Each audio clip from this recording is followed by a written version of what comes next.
ఐదో తలంపును మనము ప్రాముఖ్యంగా చూస్తున్నప్పుడు, నిజంగా మనం దేవుణ్ణి తెలుసుకుంటే, గత దినాలు మనం చూస్తూ వచ్చాం ఎంత ప్రాముఖ్యమైనది ఈ అంశం. ఆత్మీయ జీవితంలో పరిపక్వత అనేది, స్పిరిచువల్ గ్రోత్, మెచ్యూరిటీ అనేది ఎంతగా మనం దేవుని అర్థం చేసుకుంటే అంతగా ఎదిగినామని.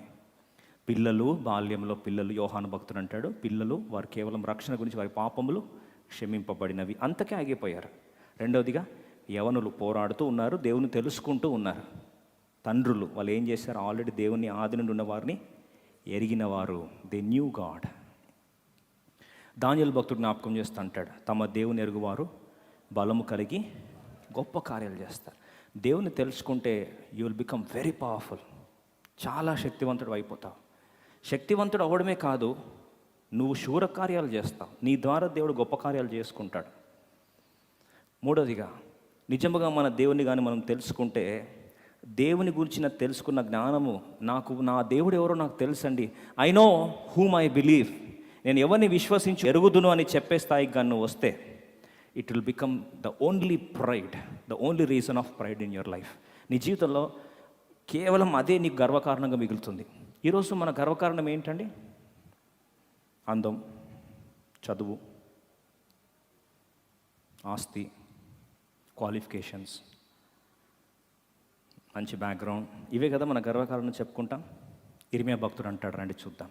చాలా ప్రాముఖ్యమైన సత్యాన్ని అందరం కలిసి తెలుసుకుందాం. ఇర్మియా గ్రంథము 9వ అధ్యాయము 23-24 వచనాలు కలిసి చదువుకుందాం. Jeremiah chapter 9 verse 23 and 24. దయచేసి ఈ వాక్యం ఏదో టైంపాస్ కొరకు కాదండి, ఖచ్చితంగా మన జీవితాల్లో ఒక పరివర్తన, మార్పు, ఆశీర్వాదపు నాంది పలకాలనే ఆశతో దేవుడి వాక్యాన్ని పరిచయం చేస్తున్నాడు. ఎలా వచ్చావు వెళ్ళడానికి కాదు, శక్తివంతురాలివై శక్తిమంతుడవై వెళ్ళాలి. ఇక్కడి నుంచి దేవుని పొందినవాడిగా, దేవుని అనుభవించిన వాడిగా ఒక నూతన శక్తితో నువ్వు వెళ్ళాలి. మారాలాగా వస్తే మధురంగా వెళ్ళాలని దేవుడు ఆశపడుతున్నాడు. యెహోవా రోఫీని అర్థం చేసుకుని వెళ్ళాలని ఆశపడుతున్నాడు. ఇప్పుడు నూతన కోణంలో మనం ప్రభువుని చూడబోతున్నాం. ఇర్మియా గ్రంథం 9వ అధ్యాయం 23-24 వచనాలు కలిసి చదువుదాం. Jeremiah chapter 9 verse 23 and 24. 23, 24 కలిసి చదువుకుందామండి. అందరం కలిసి చదువుదామా? యెహోవా ఇలాగూ సెలవిచ్చుచున్నాడు, జ్ఞాని తన జ్ఞానమును బట్టియు, శూరుడు తన శౌర్యము బట్టియు అతిశయింపకూడదు, ఐశ్వర్యవంతుడు తన ఐశ్వర్యం బట్టి అతిశయింపకూడదు. 24 అందరం కలిసి చదువుదాం. 24. అతిశయించువాడు దేనిని బట్టి అతిశయింపవలనగా భూమి మీద కృప చూపుచు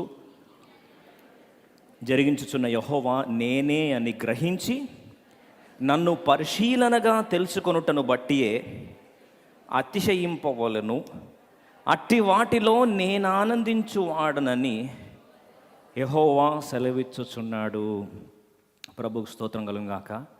ప్రభువారు అంటున్న మాట ఏంటంటే, నా సంతోషం, నా ఆనందం, వాస్తవంగా నువ్వు అతిశయించాల్సిన గర్వకారణమైన ప్రాంతం ఏదన్నా ఉంది అంటే అది నా దేవుణ్ణి నేను గ్రహించాను, నన్ను అంటే దేవుణ్ణి పరిశీలనగా తెలుసుకొనుటను బట్టియే అతిశయింపవలను.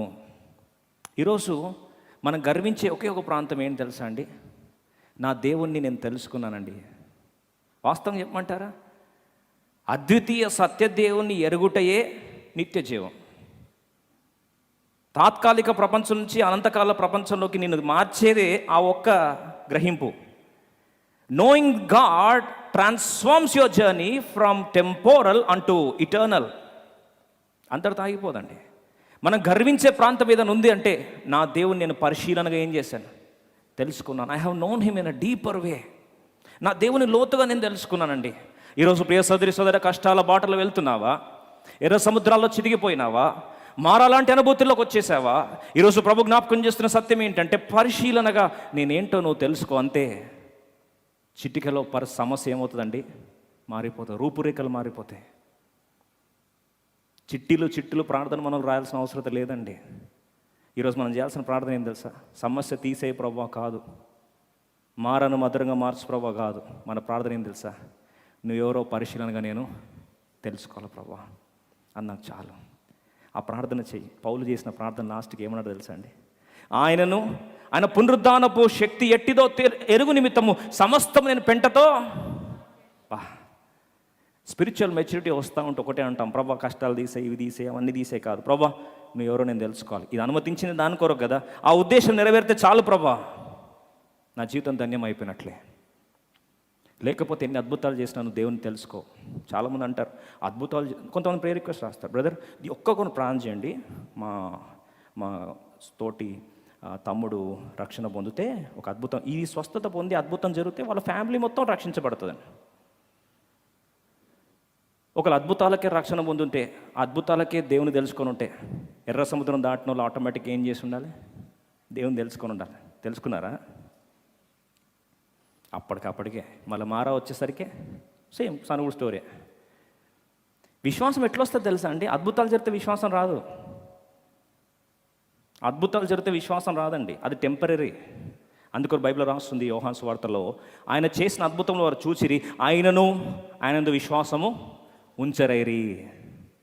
They saw the wonders of God but still they didn't believe in him. నిజం. మరి ఎప్పుడు మారుతాం తెలుసా? అందుకొరకేమో పౌలు రోమా 10:17లో, రోమన్స్ చాప్టర్ 10:17లో ఎంత బాగా రాస్తుంది, అందరం కలిసి చదువు. మనలో పరివర్తన ఎట్లా వస్తుందండి? ఎందుకు వాక్యం అంతా విలువైంది? Why the word of God is so precious? అందరం కలిసి చదువుదామా? కాగా వినుట వలన విశ్వాసము కలుగును, వినుట క్రీస్తుని గూర్చిన మాట వలన. సరైన వాక్యం నీకు అందాలి. ఏం వాక్యం తెలుసా? పుక్కటి పురాణాలు కాదు, దేవుని గురించిన అవగాహన. The knowledge of the word of God, the word of God which reveals you about the knowledge of God. దేవుని గురించిన జ్ఞానాన్ని ఇచ్చే వాక్యంగా నువ్వు తెలుసుకుంటే, దేవుణ్ణే తెలుసుకుంటే ఏమవుతుంది తెలుసా అండి? వినటం వల్ల ఏమొస్తుంది? విశ్వాసం. ఆ విశ్వాసం ఉంటే, ఆవగింజంత విశ్వాసం ఉంటే కొండెళ్ళి సముద్రం పడమంటే పడతాయి. మనం చెప్తే చీమ కూడా పడదు, పోయి అరుస్తాం గట్టిగా, ఓ బోలాడు. విశ్వాసమే లేదు. ప్రభు నాకు విశ్వాసం దయచేయి నేను ప్రార్థన చేస్తాను. ఎట్లా వస్తుంది విశ్వాసం?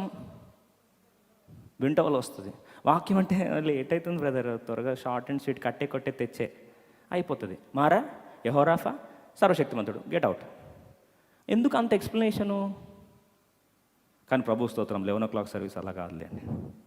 No offences to other services. ఎందుకంటే మీరు ఎంత ఆకలిన్నా ఏమన్నా దేవుని గురించి బాగా తెలుసుకోవాలని ఆశ ఉంది కాబట్టి కూర్చున్నారు ఈ సుదీర్ఘమైన ఈ యొక్క సర్వీస్ నిమిత్తమై. ఎంతగా దేవుని గురించి వాక్యం వింటే అంతగా విశ్వాసంలో లోతు, లేదా అంతగా విశ్వాసంలో ఎదిగిన వారమైతే అంతగా జీవితం ఏమవుతుందండి? శక్తివంతం అవుతుంది. ఈరోజు మనం అతిశయించే ఏకైక ప్రాంగణం, Prabha I want know you in a deeper relationship. లోతుగా నేను తెలుసుకోవాలని ఆశపడుతున్నా.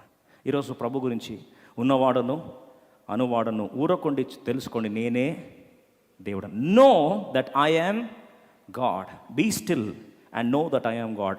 ఈరోజు దేవుడు మనం హృదయపూర్వకంగా తెలుసుకోవడానికి కొరకు దేవుని గురించిన ఇంకొక కోణాన్ని ఇశ్రాయేలు ప్రజల జీవితంలో ఎర్ర సముద్రం దేవుడు అనుమతించి ఏమి బయలుపరుచుకున్నాడు?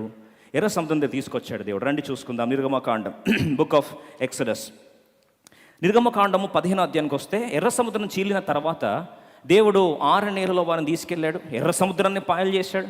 ఇన్ని అద్భుతాలు ఆశ్చర్యకార్యాలు చేస్తే వారి జీవితంలో అంతవరకు ముందు, అంటే ఎర్ర సముద్రం ముందు దేవుడు ఏమన్నాడంటే, మీరు నేడు చూచుచున్న ఫరో సైన్యమును మీరు జీవితంలో ఎన్నటికీ చూడరు. ఇప్పుడు ఇది మాటనా కాదండి? దేవుడు వాగ్దానం చేశాడా లేదా? చేశాడు. ప్రియ సోదరి సోదరు, ఒక్క నిమిషం జాగ్రత్త వినాలి. దేవుడు ఒక్కొక్కరికి గొప్ప గొప్ప వాగ్దానాలు ఇచ్చాడు, పిలుపిచ్చాడు, ఏర్పాటిచ్చాడు. ఆయన ఒక్కసారి మాట ఇస్తే భూమి ఆకాశం గతించిపోతుంది, కానీ దేవుని మాటలో పొల్లైన అక్షరమైన దేవుని మాటలో ఒక్క పొల్లు కూడా చలించిపోదు. Heaven and earth may pass away but not even a tittle of God's word will be gone. ఈరోజు అంత శక్తివంతమైన వాగ్దానాలు ఉన్నాయి. దేనికి? అంత శక్తివంతమైన వాగ్దానాలు ఎందుకు మన జీవితంలో పనిచేయట్లేదు? దేవుడు ఒకటే మాట అన్నాడు, ఏమని? మీరు నేడు చూచుచున్న ఈ ఫరో సైన్యాన్ని ఇంకా జీవితంలో మీరు ఎన్నటికీ చూడరు. మనమైతే కనిపిస్తున్నారు వెనకాల,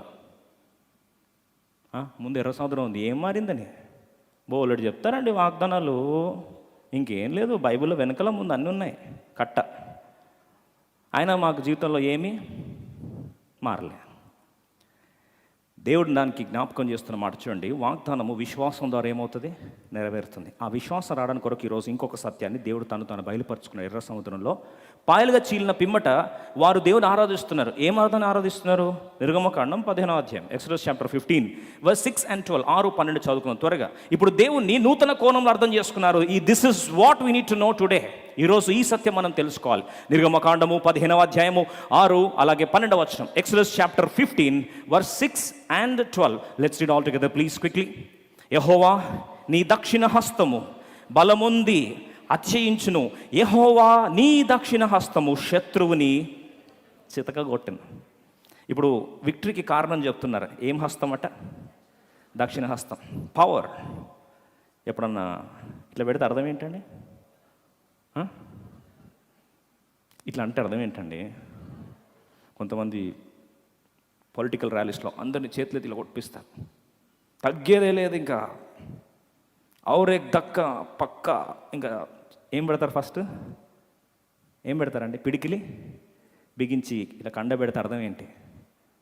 అర్థం ఏంటండి? బలం. ఇప్పుడు వారు అంటున్నారు, ప్రభా ఎర్ర సముద్రం చీలినప్పుడు నీలో ఇంకో కోణాన్ని అర్థం చేసుకున్నాం. నీ దక్షిణ హస్తం, 12వ వచనంలో కూడా నీ దక్షిణ హస్తము చాపితివి భూమి వారిని మింగివేస్తాను. దక్షిణ హస్తము అంటే ఒక మాటలో నీ బలమును, నీ శక్తిని జ్ఞాపకం చేస్తుంది అయ్యా. ఇంకొక మాటలో తాను ఏమని బయలుపరుచుకున్నాడు తెలుసా అండి?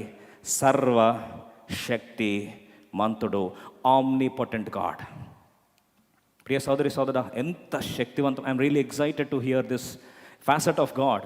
దేవుని యొక్క ఈ కోణంగా నిజంగా తెలుసుకుంటే నీ బంధకాలు పటాపంచలు అవుతాయి, నీ అనుమానాలు నివృత్తి అయిపోతాయి, నీలో విశ్వాసపు పరవళ్ళు హృదయంలోంచి పెళ్ళుపుకుతాయి. ఈరోజు జీవ జల నదులు ప్రవాహం వలె పారడానికి ఈ